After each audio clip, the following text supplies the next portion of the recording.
श्री गोविंद भक्ति चैनल को देखने के लिए परम पूज्य श्री महाराज जी के YouTube चैनल को सब्सक्राइब करें तथा पूज्य महाराज श्री जी की कथाओं को सर्वप्रथम देखने के लिए बेल आइकन दबाना ना भूलें।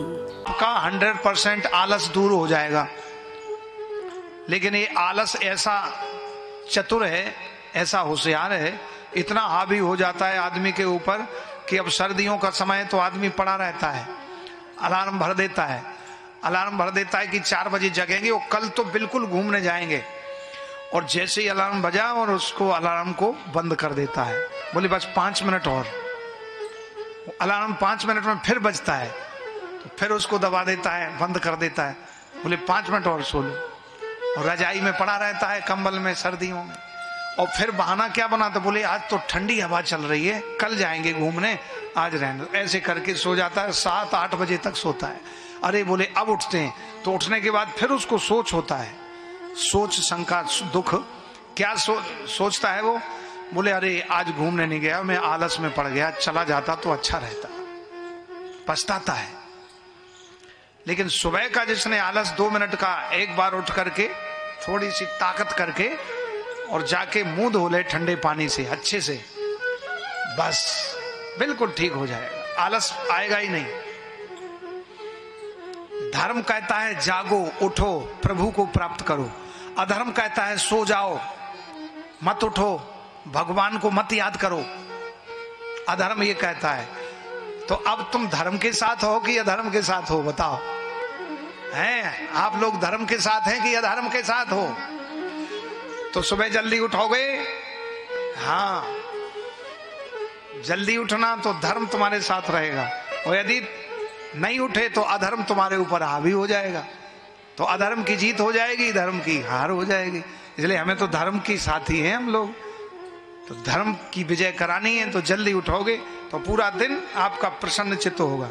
अच्छा, सुबह सुबह उठ करके आप जल्दी से आलस को भगाने के लिए मुंह धो करके घूमें, बैठे नहीं, टहलना शुरू कर दें। ज्यादा सर्दी है तो पैरों में सॉक्स वगैरह पहन लें और गर्म कपड़े पहन के घूमते रहें और मुंह धो लें ठंडे पानी से। 10 मिनट आप घूमेंगे तो जो आलस है वो सब दूर हो जाएगा, और आपकी जो शरीर है, आपकी बॉडी है, वो उस टेम्परेचर से थोड़ी सी हटेगी और बाहर के टेम्परेचर को एक्सेप्ट करेगी। तो फिर आपका आलस धीरे धीरे खत्म हो जाएगा, 10-15 मिनट में खत्म हो जाएगा। बस फिर आप जो है धर्म के साथ हो गए। तो सुबह की हवा 100 रोग की दवा। प्रातः काल उठना चाहिए। प्रातः काल उठ करके आपने अपना नियम समय से कर लिया तो समय से आप पूरा दिन सब काम समय से होगा। और यदि सुबह आप लेट हो गए तो पूरा दिन लेट रहोगे। इसलिए पूजा पाठ, भोजन बनाना ये सुबह जल्दी कर लेना चाहिए। नहीं तो पड़ोसिन आ जाएंगी, कहीं मौसी आ गई, मामी आ गई, बुआ जी आ गई, तो फिर उनको चाय पिलानी, बिठाना, फिर तुम रोटी बनाओगे या पूजा जप करोगे और वहां से आपकी मामी जी आ गई, आप जप करोगे, अब मामी जी आई हैं, उठना पड़ेगा। क्यों नहीं उठते? तो कहेंगे देखो बड़ी पुजारन बन गई है, दिखा के भजन कर रही है, मैं आई हूं पानी की भी नहीं पूछ रही, तो वो भी गड़बड़ है। इसलिए ब्रज के संत कहते हैं, संतों के पास सब अटका झटका होते हैं, वो कहते हैं देखो भैया भजन करना है तो सुबह कर लो भोर में। पुराने जमाने की कहावत में संत बताते, बोले चकिया चूल्हा पूजा पाठ और भोर भये सो 12 बाट। समझ रहे हैं इसका अर्थ? पहले चकिया चलाते थे लोग और आटा पीसते थे। क्या करते थे? हैं जी, आटा पीसते थे। आटा तो पिसा हुआ होता, आटा को क्या पीसेंगे? गेहूं पीसते थे। हाँ, गेहूं पीसते थे तो आटा निकलता चकिया में। तो सुबह 4 बजे माताएं चकिया चलाती थी। पुराने माताएं बैठी, उन्होंने चलाई, वो जानती हैं। अब नई माताएं तो अभी नहीं चलाते, चकियां बंद हो गई।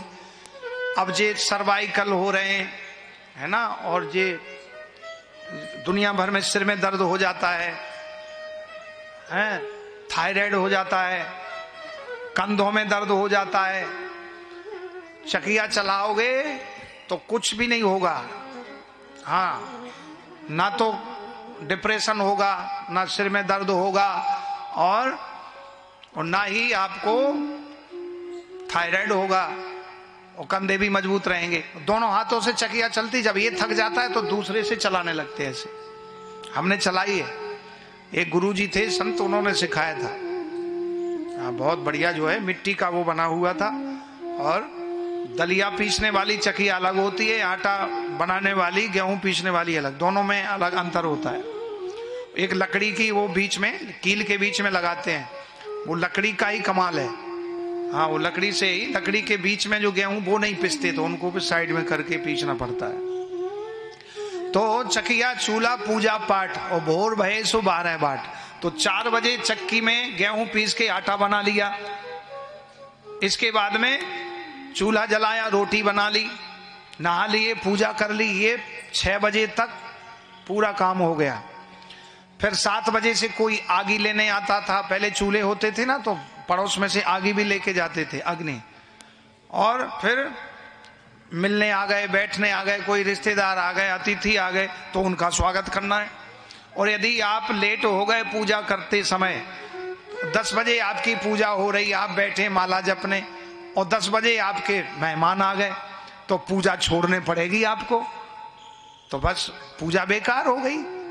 क्योंकि अब नहीं उठोगे तो मेहमान भी बुरा मान जाएंगे, अरे बोले बा मैं उनके घर गया था, वो तो पूजा में से इतने सिद्ध बन गए, हमको पूछा ही नहीं।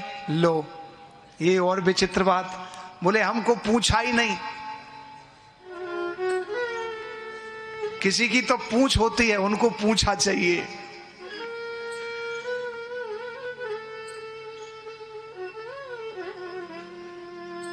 इसलिए पूजा पाठ सुबह का है, इसलिए ब्रह्म मुहूर्त में उठना चाहिए।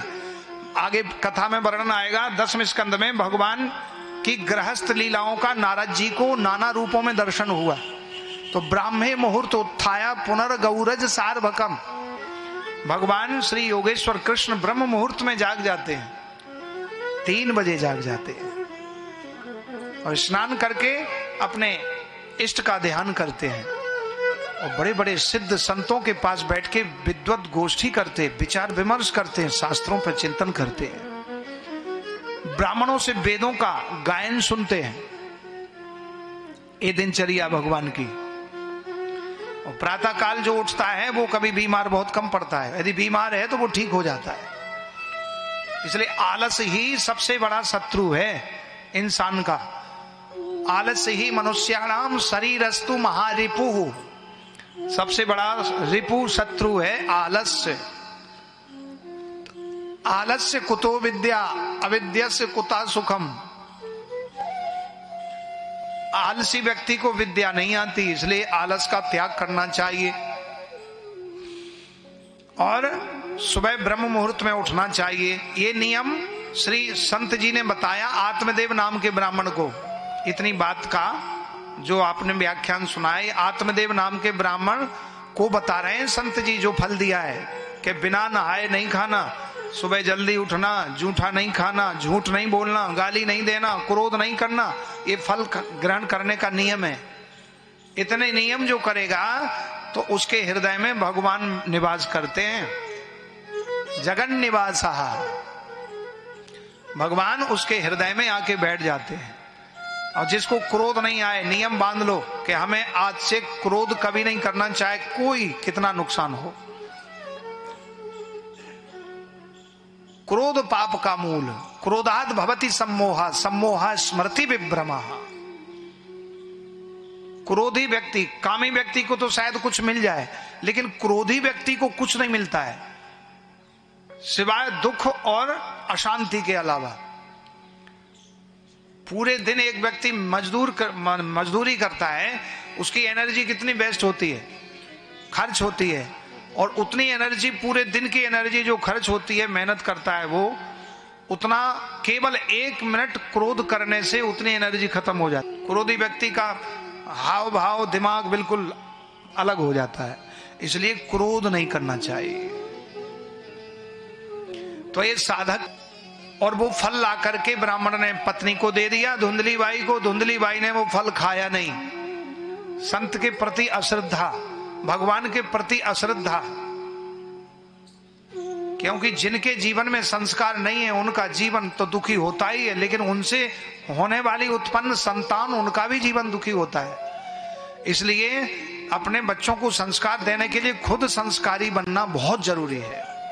अब देखो धुंधली ने ना तो फल लिया, ना पति की बात मानी, ना संत की आज्ञा का पालन किया, ना शास्त्र की आज्ञा का पालन किया।